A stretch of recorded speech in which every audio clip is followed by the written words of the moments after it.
Mark, can you give me some predictions in the media landscape for the next 5 years? Well, certainly change will continue. We know that. We've been in a rapid state of change. I mean, change is happening always.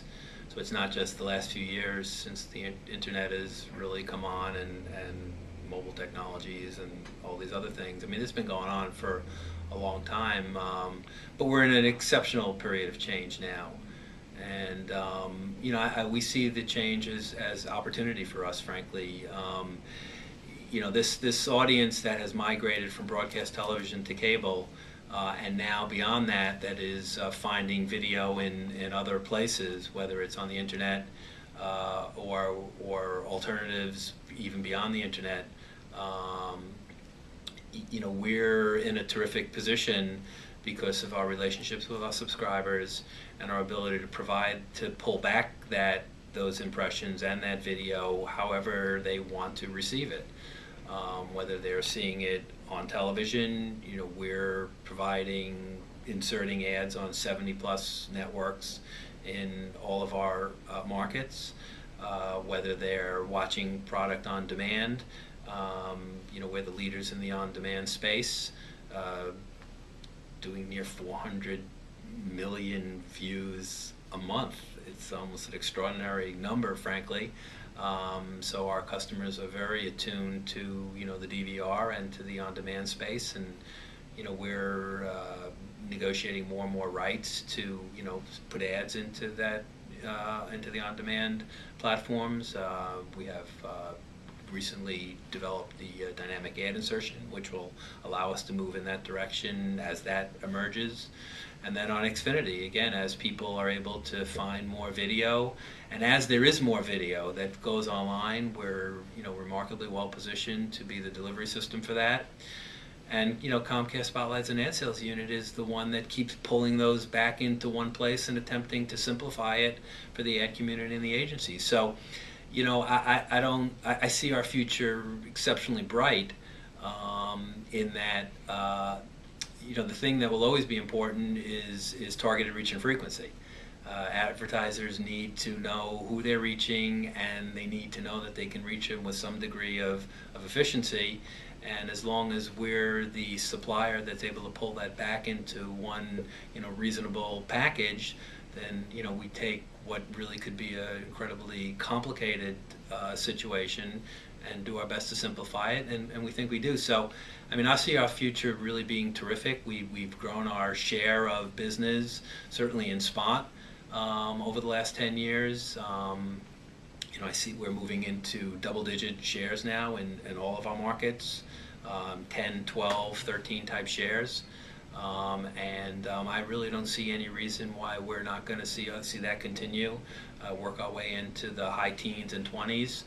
We've got ambitious goals, and they're doable, they're achievable, and we've got a lot of people in this company that are moving in one direction and that understand where it is we're going. Our leadership's been clear about that.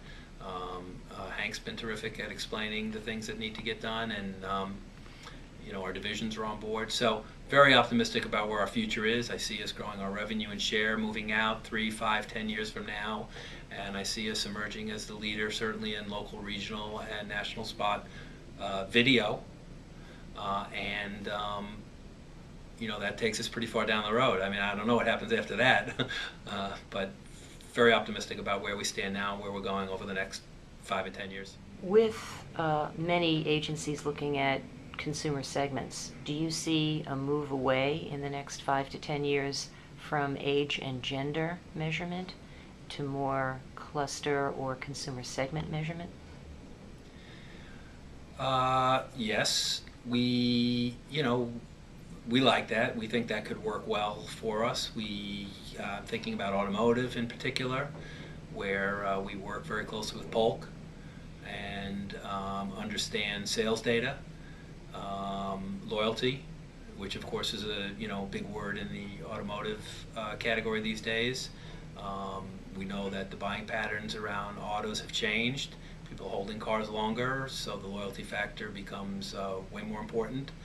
So yeah, we're flowing that information into, typical age and gender type of metrics, and we think we can be there as fast as the advertiser and the agency is willing to adjust their plans to buy into those patterns. I mean, we would very much like to sell more qualitatively, and we're always presenting research associated with that.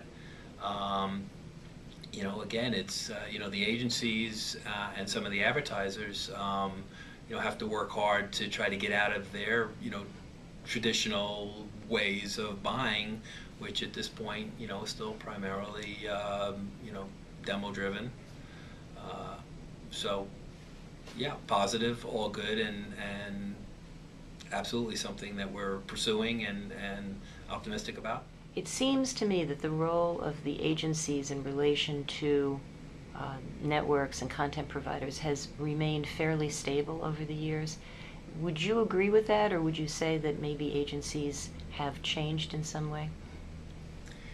We'd like the agencies to be, more progressive with regard, again, as I mentioned earlier, to how they view our segment inside the scope of how they buy spot media. There's been a lot of progress made on the national ad side of the business, on the national side of the house. We're still availed often like a television station.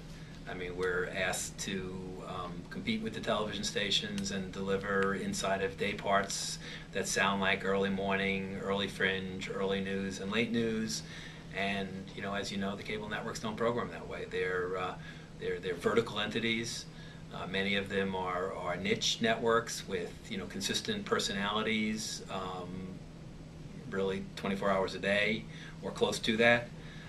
So I think the big shift that we're trying to influence and would like to have with the agencies would be ones where they plan and buy us separate to broadcast television and look at us as the cable entity we are. We think there'll be a terrific opportunity for them in doing that, as they'll be able to access way more of our impressions at a way better cost efficiency than they're able to do if we try to bend into the television station model. So would like to see some progress there, and I'm involved with trying to move that forward, as are some of the other leaders in our company, and it's a primary initiative at our organization.